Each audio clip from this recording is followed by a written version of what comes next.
The massive crystal dome of the Galactic Council chamber sparkled under the soft light of three distant suns. Inside, representatives from 47 different worlds sat in their specially designed seats, each one built to match the needs of their unique species. The air itself was carefully controlled, mixed with gases that every being present could breathe safely. Dr. Zethka stood at the center of the chamber, his blue scales shimmering as he moved. He was tall and thin, like all members of his species from the peaceful world of Altair Prime. His large eyes scanned the crowd of alien faces, all waiting to hear his latest report about life in the galaxy. "My friends," he began, his voice carrying easily through the chamber's advanced sound system, "today I bring you the final results of our 3-year study of habitable worlds." He touched a control pad, and a giant holographic display appeared above his head, showing a map of their galaxy with thousands of glowing dots. The green dots represented the worlds where Council species lived. There were hundreds of them all. Beautiful planets with mild weather, clean water, and gentle creatures. The blue dots showed worlds that could support life but had no intelligent beings living there. Those numbered in the thousands, but it was the single red dot that made the chamber fall silent. "As you can see," Dr. Zethka continued, "our surveys have confirmed what we have long believed. In all the galaxy, only one death world has ever produced intelligent life." The red dot pulsed ominously on the display. "The cursed planet Kraxon 7. Murmurs rippled through the chamber. Everyone knew the story of Kraxon 7. It was a world of fire and poison, where the very air could kill most species in minutes. The surface was covered with active volcanoes that spewed toxic gas into the atmosphere. Violent storms raged across the planet for months at a time. The creatures that lived there were nightmarish predators with claws like swords and teeth like daggers, and somehow, in that hellish environment, a species had become intelligent. The Kraxonians had built cities, developed technology, and even achieved space travel. But their violent nature, shaped by their terrible world, had led them to destroy themselves in nuclear fire 500 years ago. The Kraxonians were an anomaly, Dr. Zethka said, his voice growing stronger with conviction. A cosmic accident that such a hostile world could create thinking beings. Our studies show that no other death world in the galaxy has the right conditions for intelligence to develop. Council Speaker Veltar rose from her seat. She was a graceful being from the water world of Aquanus, her skin a pale blue that seemed to glow from within. When she spoke, her voice had a musical quality that made everyone listen. "Dr. Zethka's research confirms what we have always known," she said. "Civilization comes from peace, not conflict. Intelligence grows from cooperation, not competition. The galaxy is safer because the Kraxonians are gone, and we can be certain that no other Deathworld monsters exist to threaten our peaceful way of life." The assembled delegates nodded in agreement. For 3,000 years, their confederation had grown stronger through trade, shared knowledge, and mutual respect. Wars were things of the ancient past, talked about only in history classes. Crime was rare and violence was almost unknown. They had built a perfect society across hundreds of worlds. As the meeting continued, the delegates discussed plans for expanding their territory, finding new worlds to colonize, and sharing their advanced technologies with primitive species who might one day join their council. They felt safe in their knowledge that they were the pinnacle of galactic civilization. None of them noticed the small sensor probe that drifted silently past the outer edge of their space, recording everything it saw before vanishing into the darkness between stars. Far away, on the edge of the galaxy's spiral arm, Captain Jake Morrison sat in his command chair aboard the exploration vessel Phoenix. He was a man of 45 years with graying hair and steady brown eyes that had seen more than their share of danger. His uniform bore the insignia of Earth Space Command, and his hands moved with practiced ease over the ship's controls. "Captain," called out Lieutenant Susan Walker from the communications station. "We're receiving a priority message from Earth Command." Jake nodded. "Put it through to my ready room." The message was from Admiral Robert Chun, the head of Earth's First Contact Division. His weathered face appeared on the screen, serious and concerned. "Jake, we've been monitoring the Alien Confederation for 6 months now. Their broadcasts show a peaceful society, but they also reveal something troubling. They believe they're alone in the galaxy as far as intelligent life goes. They've never encountered another spacefaring species." Jake leaned back in his chair. "That could work in our favor, sir. They might be more welcoming to new members." "Maybe," the Admiral replied. "But there's something else. Their databases mention something called Deathworlders. Apparently there was a species that destroyed itself centuries ago, and these aliens believe they were the only intelligent life that could develop on a hostile world." The implications hit Jake immediately. Earth, with its hurricanes and earthquakes, its predators and diseases, its wars and disasters, would definitely qualify as a hostile world by alien standards. "They don't know we exist," Jake said quietly. "No, they don't. And when they find out, they might not react well. Your mission is to make contact, but be prepared for anything. These aliens have lived in peace for thousands of years. They might not understand what humanity represents." After the message ended, Jake called his senior staff to the briefing room. Dr. Lisa Carter arrived first, her blonde hair pulled back in a practical ponytail. She was the ship's xenobiologist, an expert on alien life forms and the person who would help them understand whatever species they encountered. Commander Rick Hayes came next, a tall man with dark skin and alert eyes. He was Jake's second in command, and the head of the ship's security team. His job was to keep everyone safe during first contact. Professor Amy Rodriguez joined them, carrying a tablet loaded with linguistic software. She was their language expert, the person who would help them communicate with alien species. "What do we know about them?" Jake asked as they settled around the table. Dr. Carter activated the holographic display. "They call themselves the Galactic Council, 47 different species, all from what they call garden worlds. Peaceful planets with stable climates and no major predators."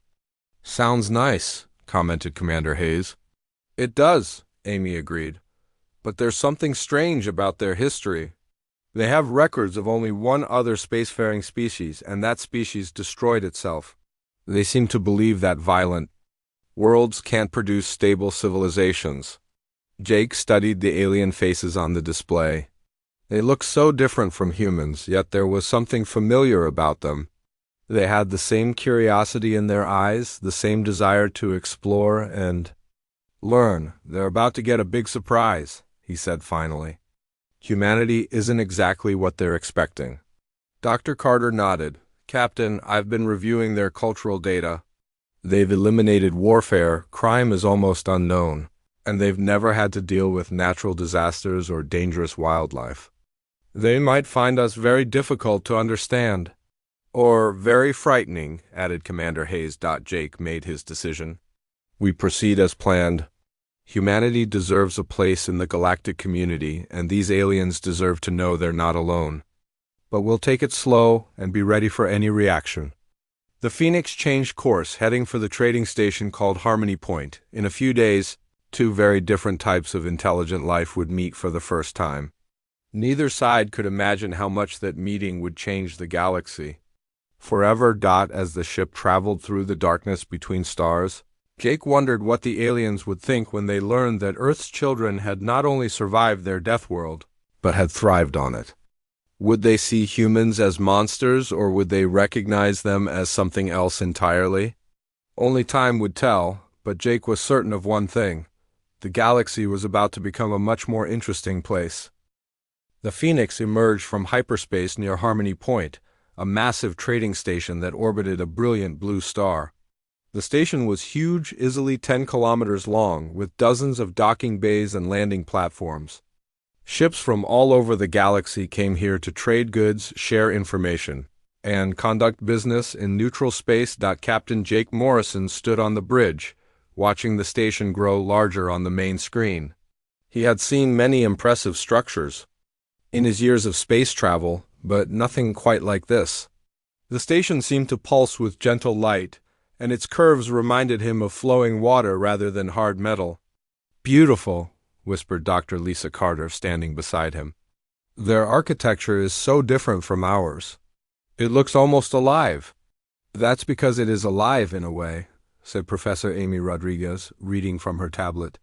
According to their broadcasts, they grow their buildings using some kind of living metal. It repairs itself and adapts to changing needs. Commander Rick Hayes checked his weapon, even though they had agreed to go aboard unarmed. Old habits died hard, especially for a military man. Remember, we're representing all of humanity here. Whatever happens, we stay calm and professional, Jake nodded. The first contact team will be myself, Commander Hayes, Dr. Carter, and Professor Rodriguez. Everyone else stays on the ship until we know more about the situation. The Phoenix docked at Bay 17, and Jake felt his heart beating faster as the airlock sealed. This was it. After thousands of years of wondering if humanity was alone in the universe, they were about to meet their galactic neighbors. The airlock opened, and they stepped into a corridor filled with the strangest sights Jake had ever seen. Beings of every shape and size moved through the wide hallways. Some walked on two legs like humans, others floated in the air or moved on multiple limbs. Their skin came in every color imaginable, and some seemed to be made of crystal or metal, but what struck Jake most was how they all moved. There was no hurry, no tension, no fear. Everyone seemed relaxed and happy, greeting each other with friendly gestures as they passed. It was like walking through a peaceful garden party rather than a busy space station. A tall, thin being with green skin and large eyes approached them. He wore flowing robes that seemed to shift color as he moved, and his voice was soft and musical when he spoke. "Welcome to Harmony Point," he said, his words coming through the universal translator they had been given.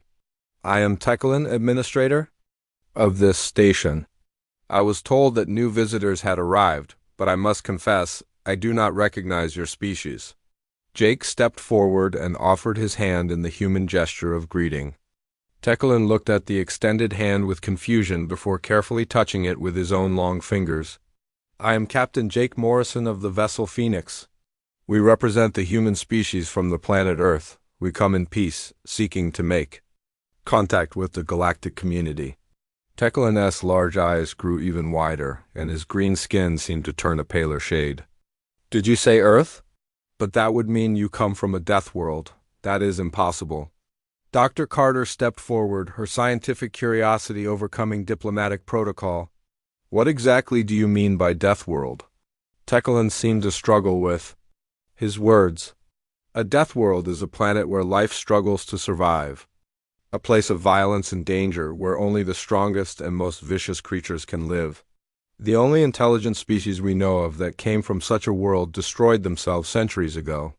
Our world might be more challenging than yours," Jake said carefully, "but we've managed to build a peaceful civilization. We have art, music, literature, and science. We've learned to work together instead of fighting each other." But Techlin wasn't listening. He was staring at a small device in his hand, and his expression grew more frightened with each passing second. "Your life signs," he whispered. "The gravity of your world is twice what most species can survive. Your atmosphere contains gases that would kill my people in minutes. Your star produces radiation that would burn our skin." Other beings in the corridor had stopped to watch the conversation. Word was spreading quickly through the station, and Jake could see groups of aliens gathering at a safe distance, pointing and whispering. Some were backing away, while others seemed frozen with fear. Commander Hayes noticed the growing crowd and moved slightly closer to Jake. "Captain, we might want to consider returning to the ship." But it was too late. Security officers from several different species were already moving toward them, not in a threatening way, but clearly concerned about the potential danger these strange new beings might represent. Professor Rodriguez was working frantically with her translator, trying to understand the rapid conversations happening around them. "Captain, they're calling us monsters. They think we're some kind of nightmare creatures from the dark edges of space. Dr. Carter tried to calm the situation. "We're not monsters, we're explorers and scientists, just like you. We've come here to learn and to share knowledge." But when She mentioned that humans were explorers. Several aliens actually stepped backward. To them, exploration meant going to dangerous places, and only dangerous creatures would want to do such things. Teclan was speaking rapidly into his communication device, and Jake could hear words like emergency and Deathworld species being repeated. Within minutes, the entire station seemed to know about their arrival. "We should explain," Jake said, trying to keep his voice calm and non-threatening. "Our world may be different from yours, but we've learned to live in harmony with our environment. We've overcome our violent past and built a society based on cooperation and mutual respect." But when he mentioned humanity's violent past, the effect was the opposite of what he intended.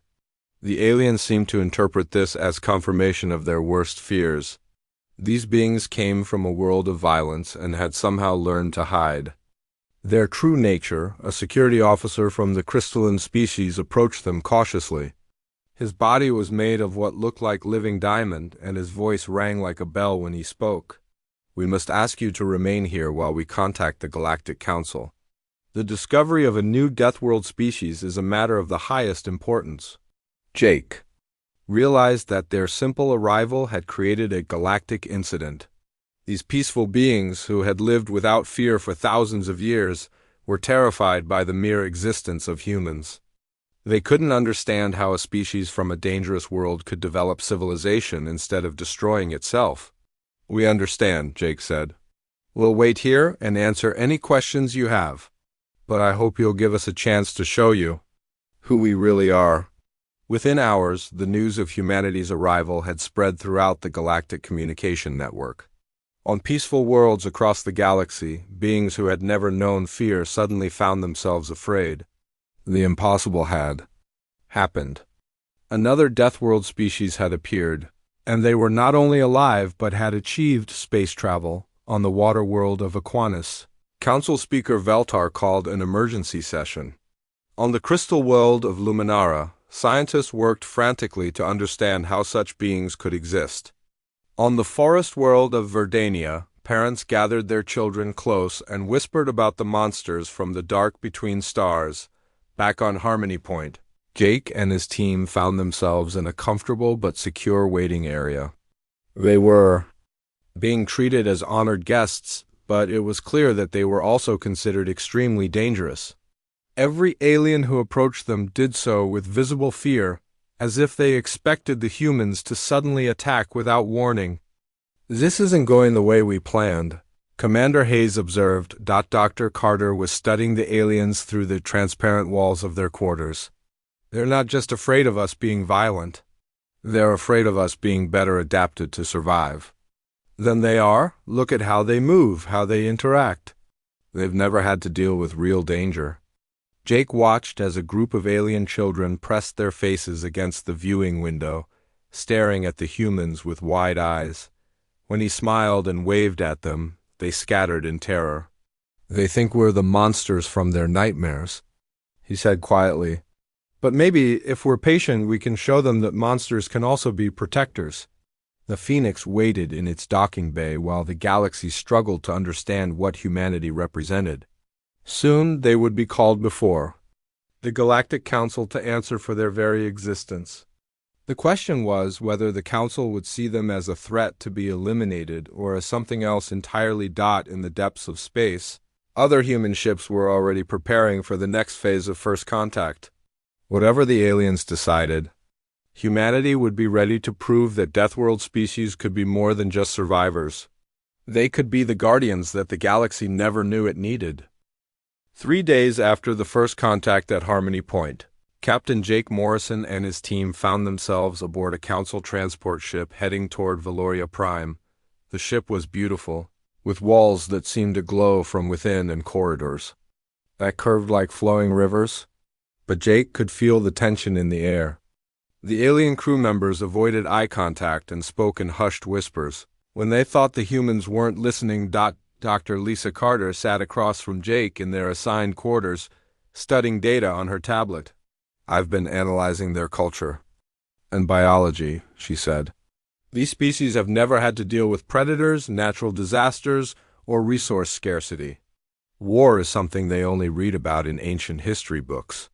Professor Amy Rodriguez looked up from her linguistic work. Their languages don't even have words for concepts like survival of the fittest or kill or be killed. They've had to create new terms just to describe us. Commander Rick Hayes stood by the window watching the stars pass by. And now they're scared because we represent everything they've never had to face? We're living proof that their peaceful little universe isn't the only way life can develop. The transport ship arrived at Valoria Prime, a world that took Jake's breath away. From space, it looked like a perfect blue and green marble, with white clouds drifting across continents covered in forests and oceans. There were no signs of pollution, no massive cities, just gentle settlements that seemed to blend naturally with the landscape. The council chambers were even more impressive than Jake had imagined. The building was grown from living crystal that reached toward the sky like a massive tree. Inside, representatives from 47 different species sat in a great circle, each in seats designed for their unique needs. The air shimmered with translation fields, and soft music played in the background to keep everyone calm. Jake and his team were escorted to the center of the chamber, where they stood before the assembled delegates. The silence was heavy, broken, only by the soft sounds of alien breathing and the gentle hum of life. Support Systems. Council Speaker Veltar rose from her seat. She was even more graceful in person than in the recordings, her pale blue skin seeming to glow in the chamber's soft light. When she spoke, her voice carried the weight of 3,000 years of peaceful civilization. "We have called this emergency session," she began, "to address the appearance of a new species that claims to come from a death world. For the safety of all council members, we must understand what we are dealing with." Dr. Zethka stood next, his blue scales darker than usual with stress. "The data we have collected about these beings is deeply troubling. They claim to come from a world where the gravity would crush most of our species, where the atmosphere contains poisonous gases, and where violent storms regularly destroy entire regions." Murmurs rippled through the chamber as the delegates processed this information. Jake could see fear in their eyes, but also curiosity. These beings had never encountered anything like humanity before. "We request," Speaker Veltar continued, "that you tell us about your world and your people. We must know if you represent a threat to our peaceful way of life." Jake stepped forward, trying to project calm confidence. "Honored delegates, we come in peace. Our world may be different from yours, but we have learned to live in harmony with our environment and with each other." Dr. Carter activated her portable display, showing images of Earth. The first picture was of a beautiful sunrise over a mountain range, but she could hear gasps from the audience when they realized how tall and dangerous the mountains were. "Our world has many different environments," she explained. "We have forests, oceans, deserts, and polar regions. The weather changes with the seasons, and yes, we sometimes have storms, earthquakes, and other natural events." As she spoke, the images changed to show hurricanes, volcanic eruptions, and massive ocean waves. With each new picture, the alien delegates grew more agitated. To them, these weren't just natural phenomena, but scenes from their worst nightmares. "But surely," interrupted a delegate from the crystal world of Luminara, "your species must be constantly fighting for survival? You must be violent predators who destroy everything in your path." Commander Hayes stepped forward. "We've had our share of conflicts throughout history," he admitted. "But we've also had long periods of peace, cooperation, and incredible achievements. We've eliminated many diseases, explored our entire solar system, and created art that has lasted for thousands of years." The admission that humans had experienced conflict sent shockwaves through the chamber. To species that had known only peace, the idea of war was almost incomprehensible. But the fact that humans had overcome their violent past and achieved great things was equally puzzling. Professor Rodriguez tried to help them understand. "We learned that working together was better than fighting each other. We discovered that our differences made us stronger, not weaker. Competition drove us to improve, but cooperation helped us survive." A delegate from the forest world of Verdania, his bark-like skin rustling with distress, spoke up. You speak of competition and survival as if they were good things, but these concepts lead to violence and destruction. How can you claim to be peaceful when your very existence is based on conflict? Dr. Carter realized they needed to explain humanity's fundamental nature. We don't see conflict as evil. We see it as a challenge to overcome. When our ancestors faced ice ages, they didn't give up. They invented new tools and learned new skills. When diseases threatened our population, we developed medicine. When resources became scarce, we learned to share and trade. The chamber fell silent as the delegates tried to process this concept. To them, challenges were things to be avoided or eliminated.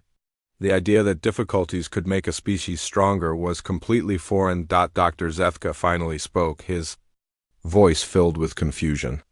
Are you saying that hardship made your species better? That suffering led to wisdom? Jake nodded. In a way, yes. We learned that the strongest individuals weren't necessarily the ones who survived. The survivors were the ones who could adapt, who could work with others, who could find solutions to problems that seemed impossible. But what about your violent nature? Asked a delegate from the gas giant world of Nimbus. Surely beings from such a harsh world must be aggressive and dangerous? Commander Hayes smiled grimly. We can be dangerous when we need to be. But we choose not to be. We've learned that protecting others is more important than protecting ourselves. We've learned that the strong have a responsibility to help the weak. This statement created chaos in the chamber. The idea that violence could be used to protect rather than destroy was revolutionary to these peaceful beings. They had never had to fight for anything, so they couldn't understand how fighting could be a tool of peace. Speaker Veltar called for order. These concepts are difficult for us to understand. You claim to be peaceful, yet you admit to having the capacity for violence. You say you come from a world of death, yet you have created life and beauty? How can we trust beings who are such contradictions? Jake looked around the chamber at the fearful faces of the alien delegates. These beings had achieved something humanity had always dreamed of: perfect peace across an entire galaxy. But their peace had made them weak, unable to defend themselves against threats they couldn't even imagine. You can trust us, he said, quietly, because we understand what you have built here. We fought and struggled to achieve even a fraction of the peace you've known for thousands of years. We would never willingly destroy something so precious. Dr. Carter added, We're not asking you to become like us. We're asking you to let us help protect what you've created. You've built a beautiful civilization, but what happens when you face a threat you can't negotiate with? What happens when you meet something that doesn't share your values of peace and cooperation? The question hung in the air like a challenge. For the first time in their long history, the Council was being forced to confront the possibility that their peaceful universe might not be as safe as they had always believed. The delegates whispered among themselves, their voices creating a symphony of concern and confusion. They had always believed that peace was the natural state of intelligent life, but humanity's existence suggested otherwise. Perhaps the galaxy was more dangerous than they had ever imagined, and perhaps they needed allies who understood that danger. The council chamber buzzed with nervous energy as the delegates debated humanity's fate. Captain Jake Morrison and his team had been escorted to a waiting room while the alien representatives discussed what to do with these strange Deathworld beings. Through the transparent walls, Jake could see groups of aliens gesturing wildly as they argued about the human problem. Dr. Zefka stood before a smaller group of senior delegates, his blue scales now almost gray with stress. We cannot simply ignore their existence, he said. But we also cannot allow potential threats to roam freely through our space. These beings admit to having a violent past. What if that violence emerges again? A delegate from the militaristic Xanthari species, General Korthak, slammed his armored fist on the table. His people were the closest thing the council had to warriors, though even they had not seen real combat in over 1,000 years. We should contain them immediately.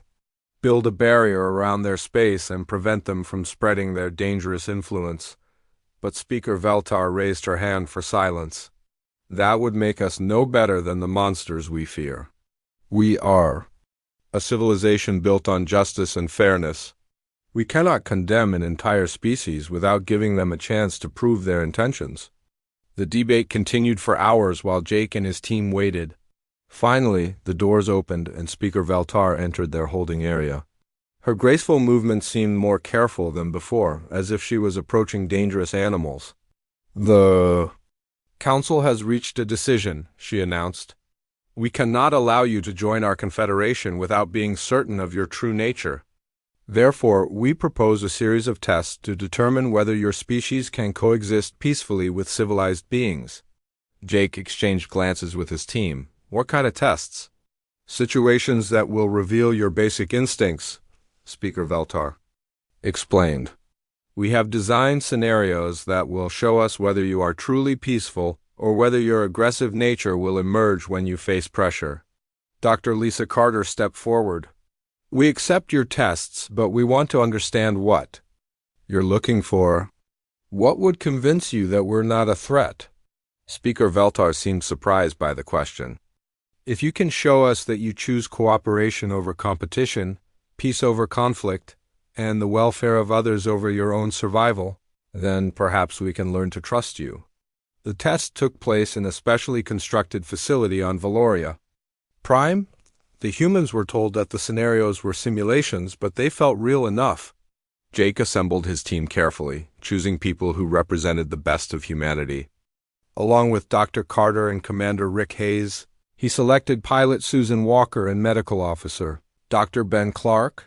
The first test placed them in a simulated space station with limited resources. They were told that life support was failing and there wasn't enough oxygen for everyone to survive. Other teams from different alien species were given the same scenario, and the observers expected the humans to fight for the resources or try to eliminate the competition. Instead, Engineer Tony Martinez, who had joined the team for his technical skills, immediately began analyzing the life support systems. If we combine our scrubber units with theirs and modify the power distribution, we can extend the oxygen supply for everyone, he told the alien teams. The aliens stared at him in confusion. They had been prepared to negotiate for their share of the resources, but the humans were offering to share their technical knowledge to help everyone survive. Dr. Clark worked with the alien medical teams to reduce everyone's oxygen consumption by putting non-essential personnel into temporary medical sleep. Susan Walker used her piloting skills to redistribute the teams throughout the station to balance the air pressure more efficiently. When the test ended, the observers found that not only had everyone survived, but the humans had actually improved. The life support systems beyond their original capacity. Dr. Zethka shook his head in bewilderment. They were supposed to compete for resources, not improve them for everyone. The second test was designed to trigger territorial instincts. The teams were placed in a limited area and told they had to establish boundaries for their groups. The observers expected the humans to claim the best areas and defend them aggressively. Instead, the humans immediately began mapping the entire area and identifying resources that could be shared. When they discovered that one alien team needed access to a particular mineral for their life support, the humans gave up their claim to that area without being asked. Commander Hayes organized a security rotation that included members from all species, saying, "We're stronger when we work together." When conflicts arose between other teams, the humans volunteered to mediate, using their experience with diplomacy to find solutions that worked for everyone. Dr. Carter established communication protocols between all the teams, and Professor Amy Rodriguez helped develop a basic trade language, so different species could exchange goods and services more easily. Again, the test ended with better results than the designers had thought possible.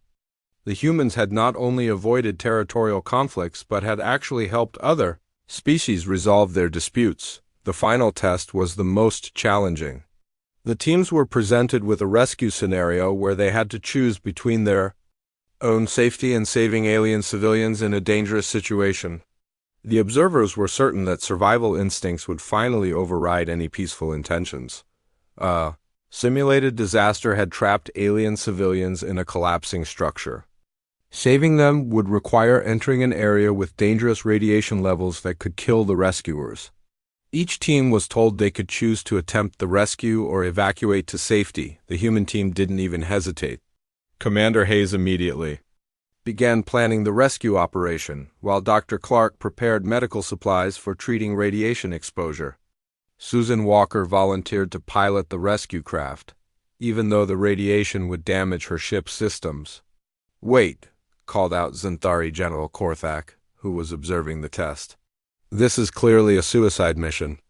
Why would you risk your lives for beings you barely know?" Jake looked at him with surprise. "Because they need help, and we can provide it. Isn't that reason enough?"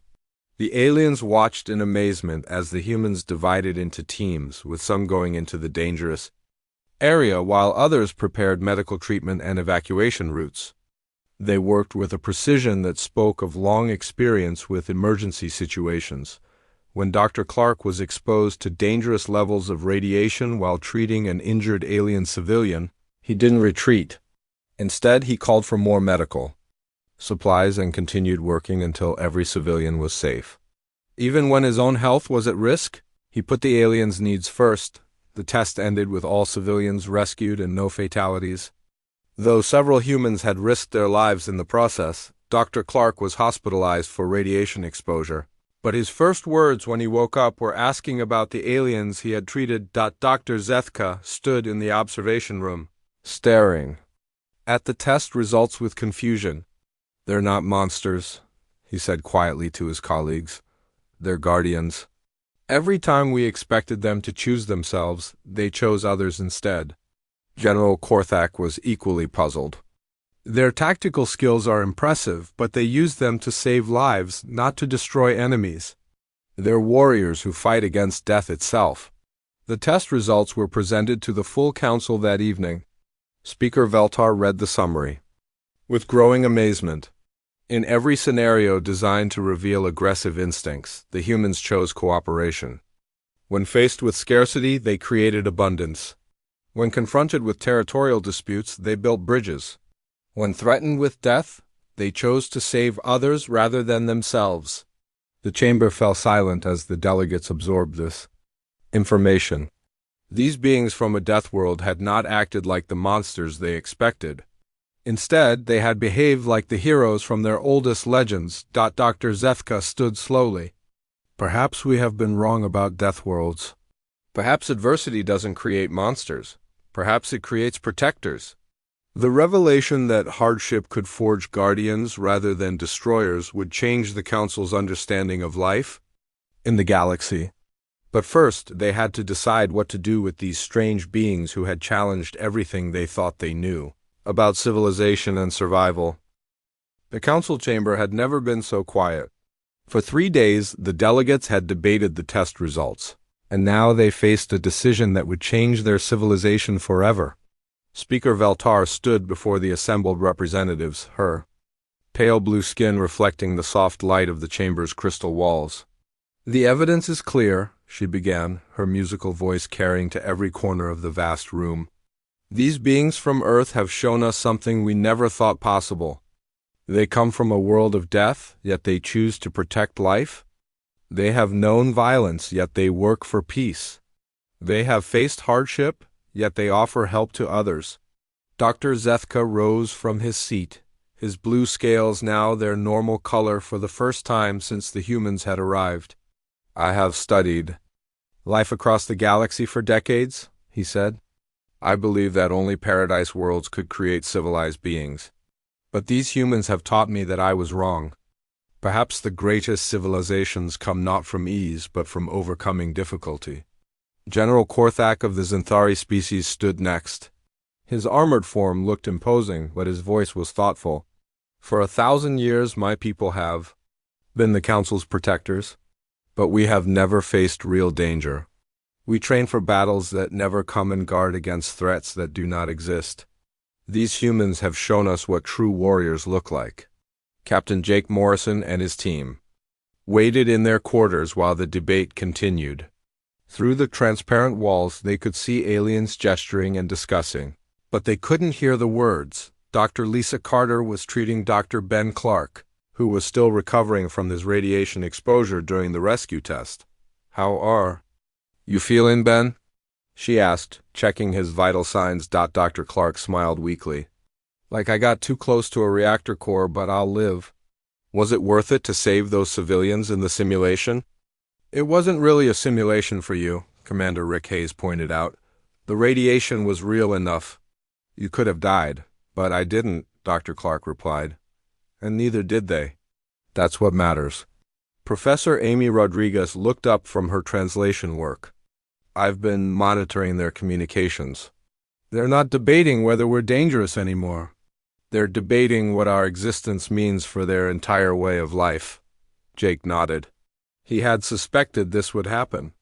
The Council's discovery of humanity forced them to question everything they believed about civilization, survival, and the nature of intelligent life. The chamber doors finally opened, and Speaker Veltar entered with Dr. Zethka and several other senior delegates. Their expressions were serious but not hostile. "The Council has reached its decision," Speaker Veltar announced. "We offer humanity full membership in the Galactic Council, with all the rights and responsibilities that entails." Jake felt relief wash over him, but he could sense there was more. "However," Dr. Zethka continued, "we also offer you a unique role. Our civilization has lived in peace for 3,000 years, but that peace has made us vulnerable. We have no experience with real threats, no knowledge of how to defend ourselves against truly dangerous enemies." Speaker Veltar stepped forward. "We would like humanity to become our guardians. Not our rulers, not our conquerors, but our protectors. You would help us prepare for dangers we cannot even imagine." The offer was more than Jake had dared to hope for. Not only was humanity being accepted into the galactic community, but they were being asked to do what they did best: protect others from harm. "We accept," Jake said simply. "But we want to make something clear. We're not just offering our military knowledge. We want to share everything we've learned about survival, adaptation, and turning challenges into opportunities." Dr. Carter added, "Our medical knowledge, our engineering skills, our experience with crisis management, all of it is yours. We believe that working together, we can make the galaxy stronger and safer for everyone." The integration process began immediately. Human advisors were assigned to Council worlds to help them prepare for potential threats. Dr. Carter established the first joint human-alien research facility on Valoria Prime, where Earth's practical science met alien theoretical knowledge. The results were remarkable. Human knowledge of emergency medicine revolutionized alien healthcare. Earth's experience with natural disasters helped alien worlds prepare for events they had never considered. Human engineering, developed under harsh conditions, improved alien technology beyond their wildest dreams, but the most important changes were cultural. The Council species began to understand that strength could come from facing difficulties rather than avoiding them. They learned that conflict, properly managed, could lead to growth and improvement rather than destruction, Commander Hayes established training programs for alien security forces, teaching them that courage wasn't the absence of fear, but action in spite of it.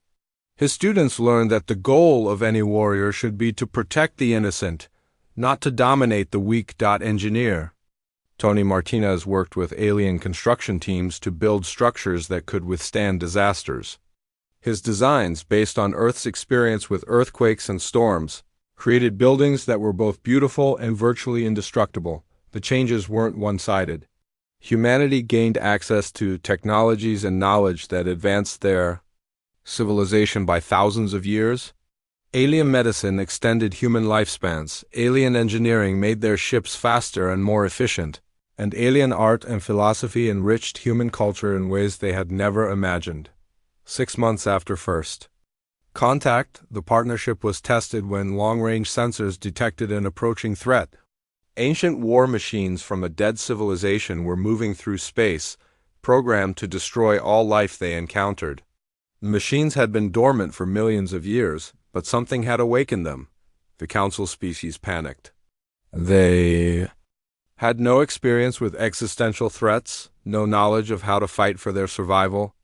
But humanity was ready. Jake, now promoted to admiral, stood before the combined fleets of 48 species. The alien ships were beautiful but had never been designed for combat. The human vessels looked crude by comparison, but they had been built by a species that understood war. "Today you're going to learn why Deathworlders exist," Jake told the mixed crews over the communication system. "We're not here to conquer or destroy. We're here to make sure that life, intelligence, and beauty continue to exist in this galaxy." The battle was fierce but brief. The ancient war machines were powerful, but they had been designed to fight civilizations like their creators, species that fought for dominance and conquest.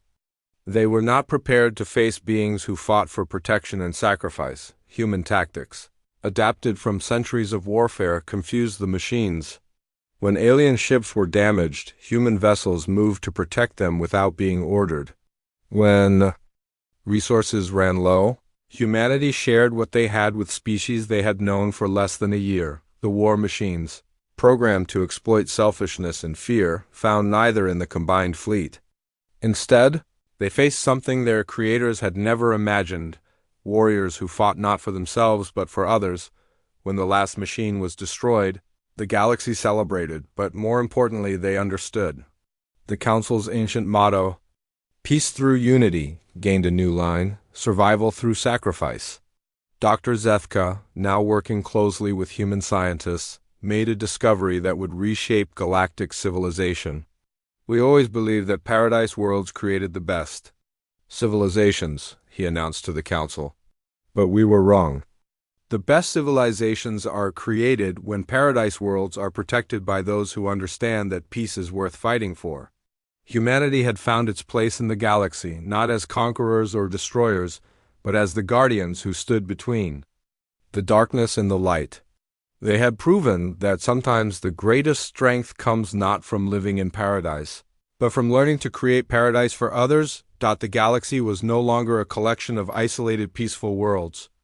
It had become a community where the strong protected the weak, where differences were celebrated rather than feared, and where the lessons learned in hell were used to preserve heaven. And at the center of it all, humanity stood ready to face whatever dangers the universe might hold, knowing that they were no longer alone and that their purpose was clear: to ensure that the light of civilization would never be extinguished.